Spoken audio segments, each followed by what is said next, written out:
네, 새로 선출된 여야의 원내대표들 각각 뚜렷한 개성의 강성 이미지를 갖고 있습니다.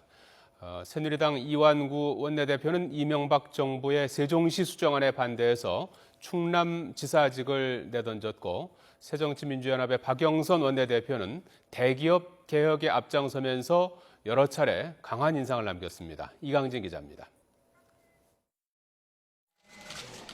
세종시 수정안이 추진되던 지난 2009년 12월, 수정안에 반대하던 이완구 당시 충남지사는 단식 끝에 사퇴를 선언합니다.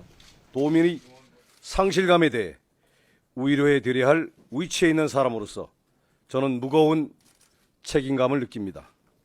이 결정적 선택 이후 이완구 의원은 충청권의 대표 주자로 인식되며 친박근혜에게 합류하게 됐습니다.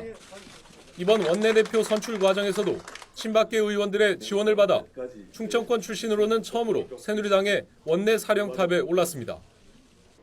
지난해 연말 국회, 박영선 법제사법위원장은 외국인 투자촉진법 처리 불가 입장을 굽히지 않았습니다. 특혜를 주기 위해서 법을 고쳐달라고 간청하는 민원법을 우리가 지금 이 새해 벽두부터 왜 통과시켜야 합니까? 17대 국회에서 금산분리법 처리를 주도하고 2007년 대선 때 이명박 후보 저격수 역할을 한 것도 박영선 의원이었습니다. 4파 전에 경쟁을 뚫고 첫 여성 원내대표에 오르게 된 것도 이 같은 선명성을 기치로 내걸었기 때문인 것으로 분석됩니다. 이처럼 정치적 색깔이 분명한 이완구, 박영선 원내대표 선출에 대해 강대강 구도가 형성됐다는 평가가 지배적입니다. 둘은 나란히 취임 일성으로 각각 강력한 여당과 야당의 역할을 강조하며 팽팽한 기싸움을 벌였습니다.